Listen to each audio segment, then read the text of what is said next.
American model അറബിക്കടലിൽ നിന്ന് ഇവിടുത്തെ തൊഴിലാളികളും കൃഷിക്കാരും അമ്പലപ്പുഴ ചേർത്തല താലൂക്കുകളിലെ സാധാരണ ജനങ്ങളും ചെങ്കൊടിയുയർത്തിപ്പിടിച്ച് പറഞ്ഞപ്പോൾ സർ സിപിയുടെ ദിവാൻ മുന്നോട്ട് വെച്ച അമേരിക്കൻ മോഡലിനെ അനുകൂലിച്ച ഒരു വിദ്വാനുണ്ട് നമ്മുടെ ചരിത്രത്തിൽ ഉത്തരേന്ത്യയിൽ നിന്ന്.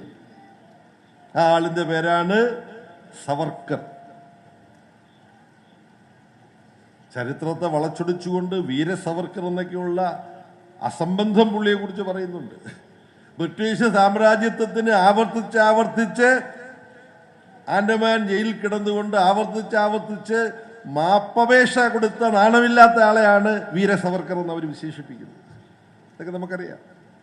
പക്ഷെ വീര സവർക്കർ ഈ അമേരിക്കൻ മോഡൽ തിരുവിതാംകൂർ, സ്വതന്ത്ര തിരുവിതാംകൂർ എന്നുള്ളതിനെ അംഗീകരിച്ചു. കാരണം സവർക്കറുടെ ദൃഷ്ടിയിൽ അപ്പോൾ ഒരു ഹിന്ദു രാജാവിന് കീഴിൽ ഒരു രാജ്യം വരികയാണ് തിരുവിതാംകൂർ. അതാണ് വർഗീയമായ കാഴ്ചപ്പാട്. അതിനെ കൂടിയാണ് നമ്മൾ പരാജയപ്പെടുത്തിയത്. ആ സവർക്കറുടെ ശിഷ്യനായിട്ടുള്ള മോഡിയാണ് ഇപ്പൊ ഇന്ത്യ ഭരിക്കുന്നത്. അതാണ് പുന്നപ്ര വയലാറും ഇന്നത്തെ ഇന്ത്യയും തമ്മിലുള്ള ബന്ധം. അതാണ് നമ്മുടെ രാജ്യത്തിന് പറ്റിയിട്ടുള്ള ഏറ്റവും വലിയ സഹതാപാർഹമായ ദുഃഖിപ്പിക്കുന്ന ഒരവസ്ഥ. എന്റെ ഗുരു സവർക്കറാണെന്ന് നരേന്ദ്രമോദി തന്നെ പറഞ്ഞതാണ്. നിങ്ങൾ ഓർക്കുന്നുണ്ടാവും. മഹാത്മാഗാന്ധിയെ വധിച്ച കുറ്റവാളി പട്ടികയിൽ ഉണ്ടായിരുന്ന ആളാണ് ഈ സവർക്കർ. ഗാന്ധി വധത്തിന്റെ ചരിത്രത്തിലുണ്ട്. അങ്ങനെ ഗാന്ധിയുടെ വധത്തിന് യഥാർത്ഥത്തിൽ നേരിട്ട് കാഞ്ചി വലിച്ച ഗോഡ്സെയും മറ്റും സവർക്കറുടെ വീട്ടിൽ പോയി സവർക്കറുടെ അനുഗ്രഹാശിസുകൾ വാങ്ങി അദ്ദേഹത്തെ അറിയിച്ച് സമ്മതവും പിന്തുണയും നേടിയിട്ടാണ് വധത്തിന് വന്നത്. ഗൂഢാലോചനയിൽ പങ്കുണ്ട് സവർക്കർക്ക്. അതൊക്കെ ചരിത്രത്തിന്, അതിലേക്ക് ഞാൻ കിടക്കുന്നില്ല. അത്തരത്തിലൊരാള് അവരുടെ ഫാസിസ്റ്റ് സ്വഭാവമുള്ള പ്രസ്ഥാനമായിട്ടുള്ള RSS ഇന്ന് ഇന്ത്യയുടെ ഭരണത്തിൽ പിടിമുറുക്കിയിരിക്കുകയാണ്. അവർ 2014 മുതൽ തുടർച്ചയായിട്ട് ഭരണത്തിലാണ്. 2025 11ാമത് വർഷമാണ് അല്ലേ?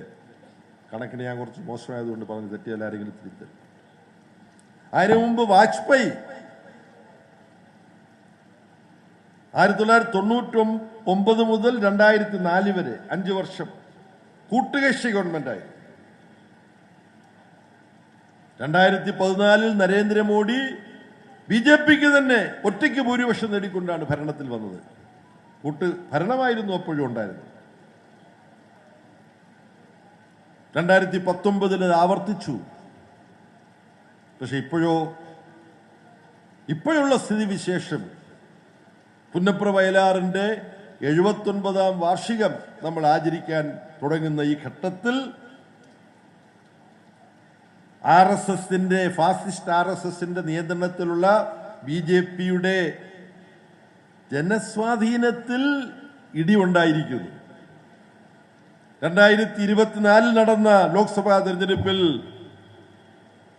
2014 2019 മോഡിക്കും BJPക്കും കിട്ടിയ ഭൂരിപക്ഷം നഷ്ടപ്പെട്ടിരിക്കുന്നു. ഇപ്പോ ലോക്സഭയിൽ BJP മോഡി ന്യൂനപക്ഷമാണ്. ബീഹാറിലെ നിതീഷ് കുമാറിന്റെ JDU,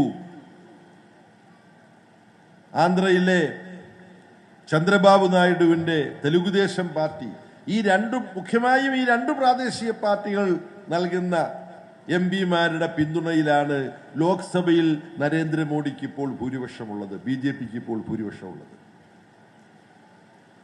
അപ്പോൾ നമ്മുടെ പ്രസ്ഥാനം ഈ BJP എന്ന് പറയുന്ന ഫാസിസ്റ്റ് സ്വഭാവമുള്ള RSSനാൽ നിയന്ത്രിക്കപ്പെടുന്ന ഈ സംഘപരിവാർ ഇന്ത്യ ഭരിക്കുക എന്ന് പറഞ്ഞാൽ പുന്നപ്ര വയലാർ മുന്നോട്ട് വെച്ച ജനാധിപത്യ മതനിരപേക്ഷ ആശയമുണ്ട്. എല്ലാ മതത്തിലും പെട്ടവർക്ക് ഇവിടെ നമ്മൾ ഒരുമിച്ചിരിക്കുകയല്ലേ. നമ്മൾ ഒരുമിച്ചിരിക്കുമ്പോൾ നമ്മൾ ആലോചിക്കുന്നുണ്ടോ എന്റെ തൊട്ടപ്പുറം ഇരിക്കുന്ന ആൾ ഏത് മതത്തിൽപ്പെട്ടതാണെന്ന്? എന്നാൽ സംഘപരിവാറിന്റെ അജണ്ട മതത്തിന്റെ അടിസ്ഥാനത്തിൽ അപരരെ സൃഷ്ടിക്കുകയാണ്, നമ്മൾക്ക് സ്വീകരിക്കാൻ പറ്റാത്തവരെ സൃഷ്ടിക്കുകയാണ്.